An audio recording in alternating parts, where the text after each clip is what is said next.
Hi, I'm Scott Stein, and the Toshiba Satellite U845 S406. All right, hold on a second. You know what? These are pretty boring, right? These are boring laptops. I'm not going to hide it, and you shouldn't hide it, because this holiday season, let's face it, we're seeing a lot of Ultrabooks and a lot of budget Ultrabooks. It's getting numbing. Even for us here that review laptops, it's kind of crazy.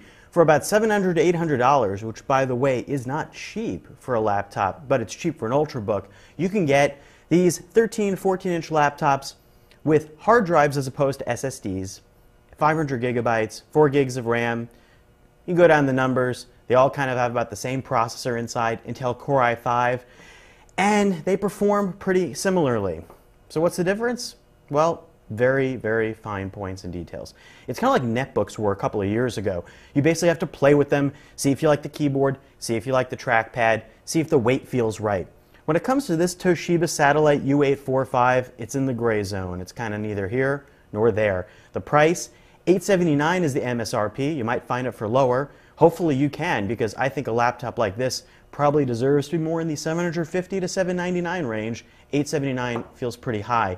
And what you get is a Core i5 processor, 4 gigs of RAM, 500 gigabyte hard drive. I'm falling asleep here as I talk about this, because you've seen this over and over and over again. And it does not have an optical drive, because Ultrabooks don't have optical drives. That was a great idea when Ultrabooks were really thin. But this laptop, it's thinner. It's not really thin. What does that mean? Who knows what that means? For you, it probably means it's going to feel like a regular laptop, but sort of a thinner one. But it's not going to feel razor thin like a MacBook Air, because it isn't. 3.7 pounds is lighter than a 13-inch MacBook Pro, for instance, or one of those laptops. These laptops kind of piss me off, and they might piss you off, because you're paying up for something that's no longer quite in the super thin Ultrabook spec. But you're going to see a lot of these this holiday. Does it perform well? It performs well. You know, it's fine. The performance is actually pretty similar to all the others with the Core i5 processor that this one has.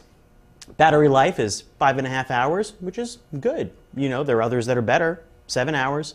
The screen quality, not so good. The keyboard quality, I didn't like it that much, but it's backlit. The trackpad seemed a little bit finicky and a little bit sticky to click.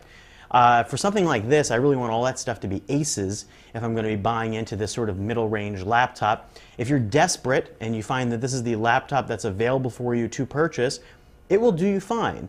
It'll work like a regular old laptop, except you won't be able to put DVDs inside, and it's only got integrated graphics. So there you go. This is the Toshiba Satellite U845 S406. You can get one for less that has a Core i3 processor, which we didn't review, and perform a little bit more slowly. I'm Scott Stein, and forgive me for not being tremendously excited about the Toshiba Satellite U845 S406.